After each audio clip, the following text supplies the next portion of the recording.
আসসালামু আলাইকুম। বাংলাদেশ বেতার গোপালগঞ্জ। খবর পড়ছি প্রদ্যোৎ রায়।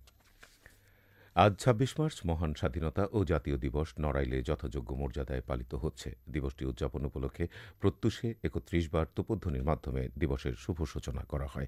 পরে জাতীয় পতাকা উত্তোলন, শহীদ মুক্তিযুদ্ধ স্মৃতিস্তম্ভে মুক্তিযুদ্ধে শহীদ ও বীর মুক্তিযোদ্ধাদের স্মৃতির উদ্দেশ্যে শ্রদ্ধাঞ্জলি জ্ঞাপন, মোনাজাত, কুচকাওয়াজ, শিশুদের চিত্রাঙ্কন প্রতিযোগিতা, মুক্তিযোদ্ধা ও পরিবারের সম্বর্ধনা, মুক্তিযুদ্ধভিত্তিক চলচ্চিত্র ও প্রামাণ্যচিত্র প্রদর্শনী, মসজিদ, মন্দির, গির্জায় প্রার্থনা, আলোকসজ্জাসহ বিভিন্ন কর্মসূচি গ্রহণ করা হয়। জেলা প্রশাসক শারমিন আক্তার জাহান, পুলিশ সুপার কাজী এহসানুল কবির, বীর মুক্তিযোদ্ধা, রাজনৈতিক নেতৃবৃন্দ, বিভিন্ন শ্রেণী-পেশার মানুষ এ সময় উপস্থিত ছিলেন। আজ ২৬ মার্চ মহান স্বাধীনতা দিবস। দিবসটি উপলক্ষে বাংলাদেশ বেতার গোপালগঞ্জ কেন্দ্রের পক্ষ থেকে গোপালগঞ্জ স্বাধীনতা স্মৃতিস্তম্ভে পুষ্পস্তবক অর্পণের মাধ্যমে শ্রদ্ধা নিবেদন করা হয়। এ সময় বাংলাদেশ বেতার গোপালগঞ্জ কেন্দ্রের আঞ্চলিক পরিচালক, আঞ্চলিক প্রকৌশলী, উপবার্তা নিয়ন্ত্রক সহ সকল কর্মকর্তা ও কর্মচারী উপস্থিত ছিলেন। স্বরাষ্ট্র উপদেষ্টা মোহাম্মদ জাহাঙ্গীর আলম চৌধুরী জানিয়েছেন, যে কোনো ধরনের আইনশৃঙ্খলা পরিস্থিতির অবনতির চেষ্টা করলে দুষ্কৃতকারীদের কোনো ছাড় দেয়া হবে না। গতকাল দুপুরে সচিবালয়ে আইনশৃঙ্খলা সংক্রান্ত উপদেষ্টা পরিষদ কমিটির ৮ম সভা শেষে এক প্রেস ব্রিফিংয়ে তিনি একথা বলেন। স্বরাষ্ট্র উপদেষ্টা বলেন, মহান স্বাধীনতা দিবস ও ঈদের সময় সার্বিক নিরাপত্তা ব্যবস্থা জোরদার করতে আইনশৃঙ্খলা বাহিনীকে নির্দেশ দেওয়া হয়েছে। তিনি বলেন, অপরাধ নিয়ন্ত্রণে আইনশৃঙ্খলা বাহিনীর সদস্যদের টহল ও গোয়েন্দা নজরদারি বাড়ানো হবে। যারা আইনশৃঙ্খলা পরিস্থিতির অবনতির চেষ্টা করবে তাদের গ্রেফতার করা হবে। তিনি আরও বলেন, সড়কপথ, রেলপথ, নৌপথে ঈদে ঘরমুখ মানুষের চাপ সামাল দিতে ও চাঁদাবাজি, ছিনতাই রোধে ব্যবস্থা নেয়ার নির্দেশ দেওয়া হয়েছে। মোহাম্মদ জাহাঙ্গীর আলম চৌধুরী বলেন, সারা দেশে নারী ও শিশু নির্যাতন মামলাগুলোর তালিকা তৈরি করে গুরুত্ব সহকারে সেগুলো আইনি ব্যবস্থা নেওয়ার জন্য নির্দেশ দেওয়া হয়েছে। জাতীয় জরুরি সেবা ৯৯৯ এর সাথে কন্ট্রোল রুমের সংযোগ স্থাপনপূর্বক সড়কের শৃঙ্খলা রক্ষায় সমন্বয় জোরদার করতে হবে বলেও উল্লেখ করেন স্বরাষ্ট্র উপদেষ্টা মোহাম্মদ জাহাঙ্গীর আলম চৌধুরী। নড়াইলে পবিত্র ঈদ উল ফিতর সুন্দর ও উৎসবমুখর পরিবেশে উদযাপন ও আইনশৃঙ্খলা পরিস্থিতি স্বাভাবিক রাখার লক্ষ্যে এক প্রস্তুতি সভা গতকাল জেলা প্রশাসকের সম্মেলন কক্ষে অনুষ্ঠিত হয়েছে। সভায় উৎসাহ উদ্দীপনার মধ্য দিয়ে পবিত্র ঈদ উল ফিতর আয়োজনের জন্য বিস্তারিত কর্মসূচি গ্রহণ করা হয়। ঈদকে কেন্দ্র করে কোনো প্রকার পটকা ফটানো, দ্রুত গতিতে মোটরসাইকেল চালানো যাবে না বলেও সিদ্ধান্ত গৃহীত হয়েছে। এ বিষয়ে সংশ্লিষ্ট কর্তৃপক্ষকে সজাগ থেকে কাজ করার উপর গুরুত্ব আরোপ করা হয়। জেলা প্রশাসক শারমিন আক্তার জাহানের সভাপতিত্বে জেলা স্থানীয় সরকার বিভাগের উপপরিচালক জুলিয়া সুকায়না, অতিরিক্ত জেলা ম্যাজিস্ট্রেট মোহাম্মদ আরাফাত হোসেন, বীর মুক্তিযোদ্ধা, বিভিন্ন মসজিদের ইমাম, সুশীল সমাজের প্রতিনিধিসহ অনেকে এ সময় উপস্থিত ছিলেন। নড়াইলে সামাজিক সমস্যা নিরসনে সচেতনতা বৃদ্ধির লক্ষ্যে গতকাল জেলা মডেল মসজিদের সভাকক্ষে আলোচনা সভা, দোয়া ও ইফতার মাহফিল অনুষ্ঠিত হয়েছে। অতিরিক্ত জেলা প্রশাসক রাজস্ব মোহাম্মদ জুবায়ের হোসেন চৌধুরী এতে প্রধান অতিথি হিসেবে উপস্থিত ছিলেন।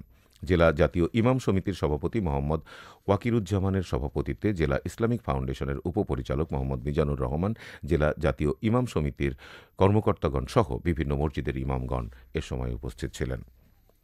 গোপালগঞ্জ শহরের শেখ কামাল আন্তর্জাতিক ক্রিকেট স্টেডিয়াম সংলগ্ন আউটার প্র্যাকটিস গ্রাউন্ডে মাসব্যাপী শিল্প ও বাণিজ্য মেলার উদ্বোধন হয়েছে। Gopalganj chamber of commerce and ইন্ডাস্ট্রির সভাপতি অ্যাডভোকেট কাজী জিন্নাত আলী গতকাল এ মেলার উদ্বোধন করেন। মেলায় দেশি বিদেশি কুটির, হস্ত ও বৃহৎ শিল্পে উৎপাদিত শিল্প, খাদ্যসহ বিভিন্ন পণ্যের স্টল বসেছে। এখান থেকে সুলভে ক্রেতারা এসব পণ্য ক্রয় করতে পারবেন। পাশাপাশি থাকছে নাগরদোলা, সার্কাস সহ গ্রাম বাংলার ঐতিহ্যের বিভিন্ন বিনোদনের মাধ্যম। আয়োজক সংগঠনের সিনিয়র সহসভাপতি আলহাজ মোহাম্মদ মোশাররফ হোসেনের সভাপতিত্বে চেম্বার অব কমার্স অ্যান্ড ইন্ডাস্ট্রির সাধারণ সম্পাদক, চেম্বার অব কমার্স অ্যান্ড ইন্ডাস্ট্রির পরিচালনা পর্ষদের পরিচালকবৃন্দ, গণমাধ্যম কর্মী, ব্যবসায়ী ও শহরের গণ্যমান্য ব্যক্তিবর্গ এ সময় উপস্থিত ছিলেন। ঢাকা খুলনা মহাসড়কের ফরিদপুরের গঙ্গবর্দী এলাকায় সড়ক দুর্ঘটনায় সালমা বেগম নামে এক নারীর মৃত্যু হয়েছে। নিহত ওই নারী ফরিদপুর সদর উপজেলার পূর্ব গঙ্গাবর্দী গ্রামের ইউসুফ আলীর স্ত্রী।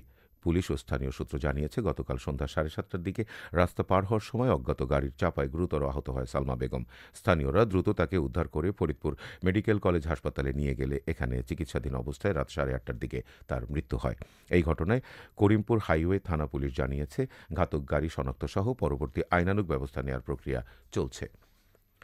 মিথ্যা বিজ্ঞাপন, অসত্য তথ্য ও ইচ্ছামতো পণ্যের দাম বসিয়ে পোশাকজাত পণ্য বিক্রি করায় নড়াইলের ৩টি প্রতিষ্ঠানকে ২২,০০০ টাকা জরিমানা করেছে জাতীয় ভোক্তা অধিকার সংরক্ষণ অধিদপ্তর।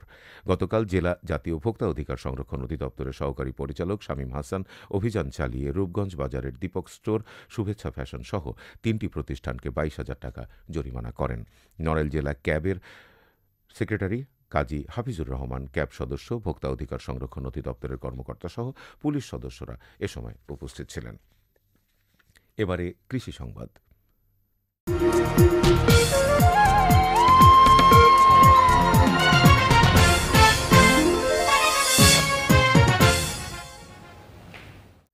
চলতি মৌসুমে ফরিদপুর জেলায় ৪,৫০০ হেক্টর জমিতে লালমি জাতের বাঙ্গির আবাদ করা হয়েছে। জেলা কৃষি সম্প্রসারণ অধিদপ্তর জানায়, চলতি বছর জেলায় ৪,৫০০ হেক্টর জমিতে লালমি আবাদ করা হয়েছে। উৎপাদন লক্ষ্যমাত্রা নির্ধারণ করা হয়েছে ১১,২৫০ মেট্রিক টন, যার বাজার মূল্য প্রায় ৪৫ কোটি টাকা। বাঙ্গি চাষের জন্য কৃষি সম্প্রসারণ অধিদপ্তর কৃষকদের মাঝে প্রয়োজনীয় বীজ, সার ও কীটনাশক সহ কৃষি উপকরণ সরবরাহ করেছে। এছাড়াও সরকারি ও বাণিজ্যিক ব্যাংকগুলি কৃষকদের মাঝে প্রয়োজনীয় কৃষি ঋণ বিতরণ করেছে। জানিয়ে দিচ্ছি আজকের ইফতার সাহরির সময়সূচি। গোপালগঞ্জ ও এর পার্শ্ববর্তী এলাকায় আজ ইফতার সন্ধ্যা ৬টা১৭ এবং আগামীকাল সাহরির শেষ সময় ভোর ৪টা৩৯। সবশেষে আবহাওয়া।